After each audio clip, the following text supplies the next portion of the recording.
Hello all. कैसे हो आप सब? आप देख रहे थे फेवरेट यूट्यूब चैनल। आज हम टाइम मैनेजमेंट खंड 2 का सेकंड पार्ट पढ़ेंगे। पहला उसका हेडिंग है आर्थिक लक्ष्य बनाएं। पढ़ते हैं। अगर आपका कोई लक्ष्य ही नहीं तो आपका सफलता भी साबित है। अगर आप यही नहीं जानते हैं कि आप कहाँ पहुँचना चाहते हैं तो आप कहीं नहीं पहुँच सकते। जैसे किसी यात्रा पर जाने से पहले आपको ये पता होना चाहिए कि आप कहाँ जाना चाहते हैं। उसी तरह आपको यह भी पता होना चाहिए कि आर्थिक क्षेत्र में आप कहाँ पहुँचने चाहते हैं। तभी आप कहाँ तक पहुँच सकते हैं। यदि आपकी कोई मंजिल ही नहीं हो तो आप कहाँ तक पहुँचने की योजना कैसे बनाएंगे और उस दिशा में कैसे चलेंगे। अगर आप जीवन में कुछ करना चाहते हैं तो जान लें कि लक्ष्य के बिना काम नहीं चलेगा। लक्ष्य दो तरह के होते हैं, सामान्य लक्ष्य और निश्चित लक्ष्य। सामान्य लक्ष्य इस प्रकार के होते हैं और ज़्यादा है मैं और ज़्यादा मेहनत करूँगा और अपनी कार्य कुशलता बढ़ाऊँगा, मैं अपनी योग्यता में वृद्धि कराऊँगा इत्यादि।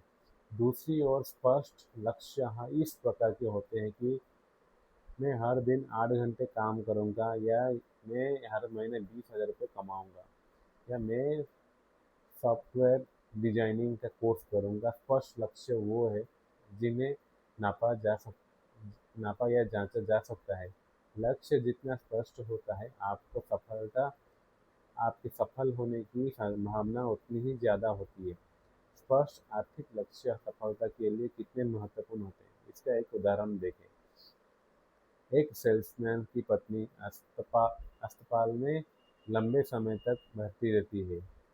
हैरानी की बात यह है कि उस साल सेल्समैन ने उसने सामान्य औसत से लगभग दुगुना सामान बेचा। जब उसकी सफलता का कारण पूछा गया तो उसने कहा कि अस्पताल का बिल उसके सामने रखा था और वो सटीकता से जानता था कि बिल चुकाने के लिए उसे कितना सामान बेचना होगा।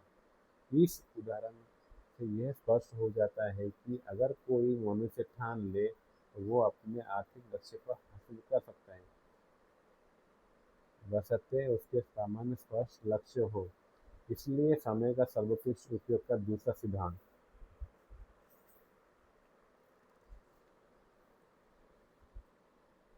देखिए, आर्थिक लक्ष्य बना है। आर्थिक लक्ष्य बनाना बहुत आसान है। आपको पहले तो यथार्थवादी ढंग से ये तय करना होगा कि आप हर महीने कितनी धनराशि कमाना चाहते हैं, और फिर गणित की सहायता से ये पता लगाना है कि इस धनराशि को कैसे कमाया जाता है। उदाहरण के लिए, अगर कोई दुकानदार हर महीने 10,000 रुपये कमाना चाहता है और प्रोडक्ट बेचने पर 50 रुपये लाभ होता है तो गणित आसान है। उसे हर महीने 20,000 प्रोडक्ट बेचने हैं। यदि वह महीने में 25 दिन काम करता है तो उस दिन पर प्रोडक्ट बेचने की होंगे। औसत की यह आंकड़ा जानने के बाद आप वह काम को टाल नहीं सकते। अब वह मूड में होने की वरीयता का बहाना भी नहीं बना सकता। इसलिए क्योंकि कागज पर अंकों का गणित उसे बना रहा है। अगर लक्ष्य प्राप्त करना है तो हर दिन इतना काम करना पड़ेगा कि स्पष्ट लक्ष्य होने पर आपका हर पल पता रहता है कि आपने कितनी प्रगति की और यह संतोषजनक है कि या नहीं। ऊपर दिए गए उदाहरण में अगर दुकानदार शाम तक 8 प्रोडक्ट्स बेच लेता है तो वो जान जाएगा कि उसने आज का लक्ष्य पूरा कर लिया।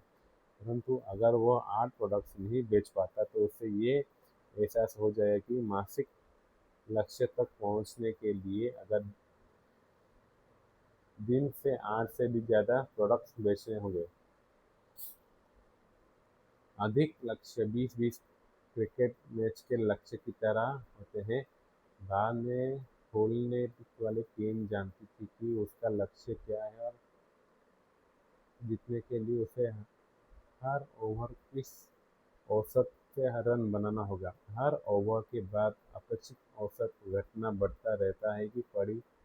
यही मासिक या वार्षिक आर्थिक लक्ष्यों के बारे में भी सही है। आर्थिक लक्ष्य बनाना और उनके संदर्भ में अपनी प्रगति की जांच करते रहना बेहद जरूरी है, क्योंकि हम अक्सर इस बारे में उगाड़ते रहते हैं कि हमें लगता था कि हम बहुत मेहनत कर रहे हैं, हमें लगता है कि हम जितना कर रहे हैं उससे ज़्यादा नहीं कर सकते, लेकिन याद रखें मेहनत का मतलब हमेशा सफलता नहीं होता। सफलता पाने के लिए यह ज़रूरी है कि मेहनत सही दिशा में की जाए।